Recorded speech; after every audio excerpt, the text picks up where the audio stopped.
Reforma da Previdência é tema de debate hoje na Comissão de Direitos Humanos e relatório sobre a proposta que acaba com o foro privilegiado deve ser lido na próxima quarta-feira na Comissão de Constituição e Justiça. Olá, bom dia. Como ficam os direitos dos idosos e das pessoas com deficiência com a proposta de reforma da Previdência? Esse é o tema de audiência pública que vai ser realizada daqui a pouco pela Comissão de Direitos Humanos. O repórter Paulo Acrísio vai acompanhar e tem mais informações. Bom dia, Paulo.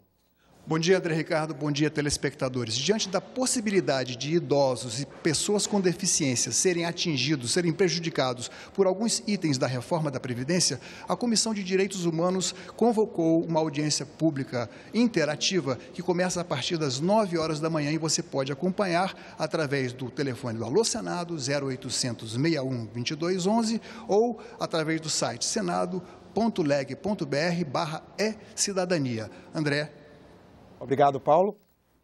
A Comissão de Constituição e Justiça pode votar na quarta-feira o projeto que aumenta as penas para o abuso de autoridade. Vamos conversar sobre a agenda das comissões com o repórter da Rádio Senado, Roberto Fragoso. Fragoso, bom dia. Bom dia, André Ricardo. Bom dia aos espectadores.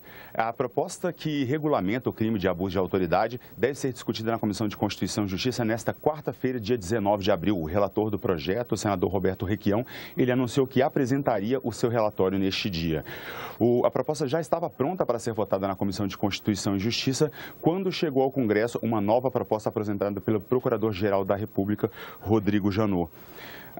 O projeto prevê multa, demissão e até prisão para servidores públicos que extrapolarem suas atribuições e violarem os direitos dos cidadãos. E cria vários tipos penais, incluindo usar condução coercitiva, prisão preventiva e algemas sem necessidade, divulgar imagens ou filmagem dos investigados e divulgar ainda escutas telefônicas sem relação com a investigação.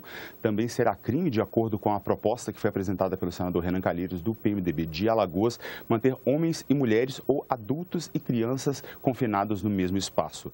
Portanto, os senadores pediram algum tempo para que a proposta fosse compatibilizada com o outro projeto apresentado por Rodrigo Janot e nós vamos conhecer o relatório apresentado pelo senador Roberto Requião. Ele, a princípio, é contrário a muitas das partes do projeto apresentado pelo Procurador-Geral da República, porque ele contém um ponto que diz que se a autoridade justificar a sua atitude, não será considerada crime. Portanto, ele considera que esse ponto deixa uma porta aberta para o crime de abuso de autoridade. Roberto, a CCJ também pode analisar a proposta que acaba com o foro privilegiado, correto? Exatamente. Essa proposta de emenda à Constituição do senador Álvaro Dias, do PP do Paraná, ela já estava pronta para votação no plenário quando houve um pedido para que ela fosse analisada em conjunto com uma outra proposta do senador Assir Gurgás, do PDT de Rondônia. A diferença entre as duas é que a proposta de Álvaro Dias, ela prevê o fim da chamada prerrogativa de função, esse direito de autoridades serem julgadas por tribunais específicos para todos os casos de crimes comuns, como homicídio, corrupção ou obstrução de justiça. Já a proposta de Assir Gurgás, ela prevê o fim do foro apenas para os crimes contra a administração pública, lavagem de dinheiro decorrente desses atos ou crimes hediondos. O relator Randolfo Rodrigues, da Rede Sustentabilidade do Amapá, ele defende a proposta mais rígida de Álvaro Dias. O relatório, ele inclui ainda juízes estaduais, procuradores e autoridades entre as que vão perder esse julgamento especial e ainda proíbe a recriação do foro privilegiado. Esta semana nós temos ainda debates nas comissões. A de Assuntos Econômicos vai discutir o Custo Brasil, não é mesmo? Exato. Essa é a primeira de uma série de audiências que vai ser promovida por um grupo de trabalho criado na Comissão de Assuntos Econômicos por iniciativa do presidente da comissão, senador Tasso Gereissati. Essa audiência vai ter como tema o processo de estagnação da produtividade no Brasil e vai contar com a participação de especialistas da Fundação Getúlio Vargas, do Ministério da Fazenda e também do Instituto de Desenvolvimento Industrial. A ideia é fazer um diagnóstico do Custo Brasil e apontar soluções para a retomada da economia. Obrigado, Roberto. Um bom trabalho para vocês aí na Rádio Senado. Obrigado, um bom trabalho para você na TP. Obrigado. E nesta segunda-feira o Congresso faz uma sessão solene para lembrar os 100 anos de um economista que marcou a política brasileira. O repórter Paulo Acrísio tem mais informações sobre essa sessão. Roberto Campos completaria 100 anos se estivesse vivo. Ele foi um dos maiores expoentes do liberalismo econômico do nosso país. diplomata de carreira, foi embaixador nos Estados Unidos, depois em Londres, já no governo Geisel, e ainda na época pré-ditadura militar, a gente tem um episódio bem curioso para relatar a respeito dele. Quando a equipe da TV Senado estava na residência do senador Roberto Saturnino Braga, no Rio de Janeiro, ele relatou que havia quase foi reprovado na prova para economista do Banco Nacional de Desenvolvimento Econômico. Por quê? Porque Saturnino era conhecido como um sujeito de esquerda, ele tinha inclinações que já tinha comparecido, inclusive, a um congresso da Juventude Internacional Socialista. E depois de passar todas as provas, ser aprovado em todos os testes, ele tinha ficado sob suspeita numa prova chamada de investigação social. Vejam, isso ainda em 1956. Quem foi que aprovou e intercedeu para a aprovação de Roberto Saturnino Braga? Roberto Campos.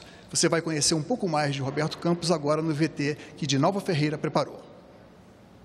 A burrice no Brasil tem um passado glorioso e um futuro promissor.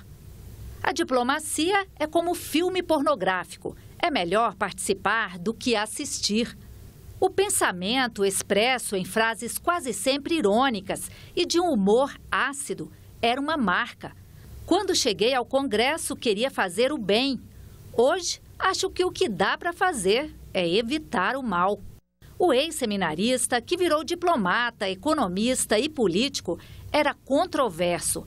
O sistema de seguridade social brasileiro tem que ser jogado no lixo. Para uns, um entreguista a serviço do capital estrangeiro, daí o apelido Bob Fields. Para outros, um visionário que modernizou o capitalismo brasileiro.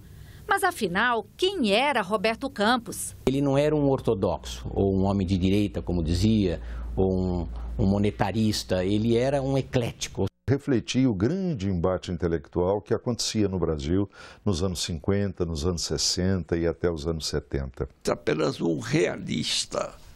Era uma pessoa que raciocinava com o seu tempo. O mato-grossense Roberto Campos entrou tarde na política. Aos 65 anos, foi eleito senador e já com experiência de economista e diplomata respeitado. Ao chegar ao Senado, ele fez um discurso memorável. Está registrado nos anais do Parlamento Brasileiro. A reforma das instituições não garante a reforma dos homens. E os homens podem arruinar as instituições. Donde o monograma governamental ser mais importante que o organograma institucional.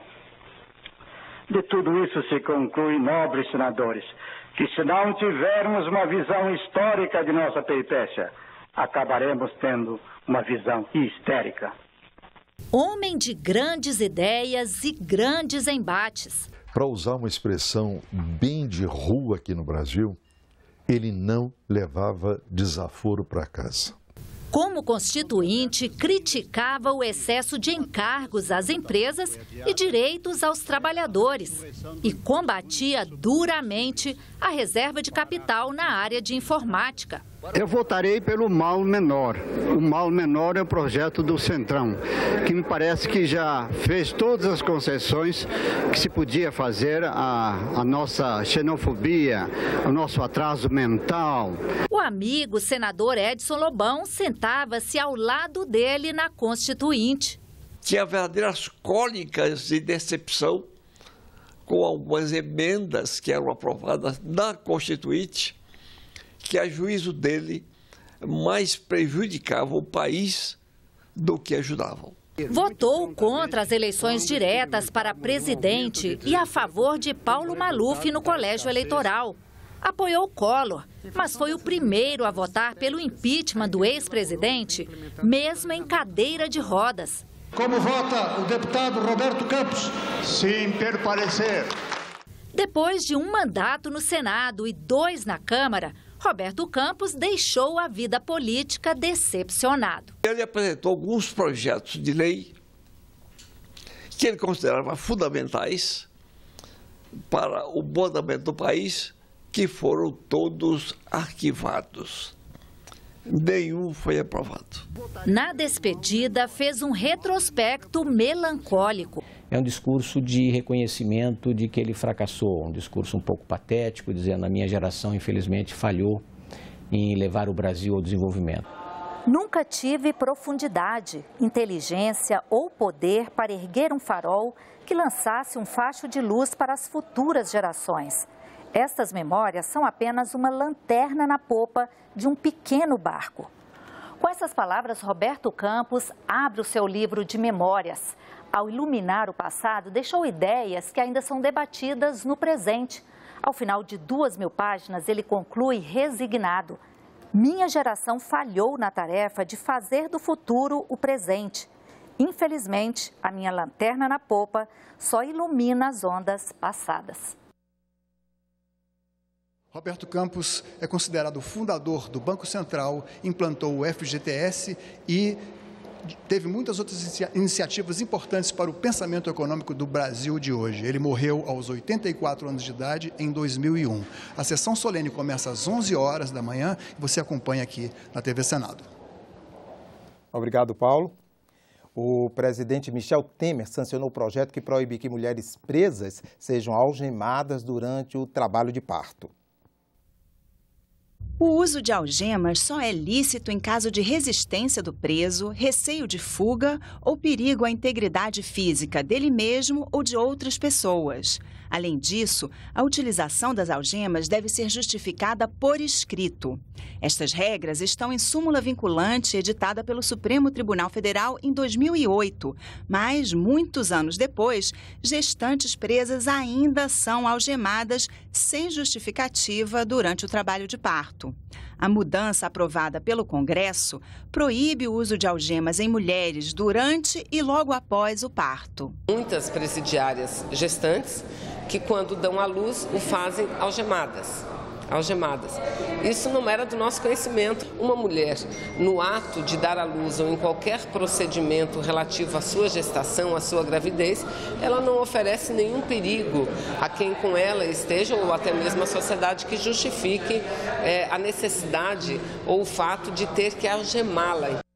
Você acompanha outras informações na nossa página, na internet e também nos boletins do Senado Agora. Uma boa segunda-feira para você.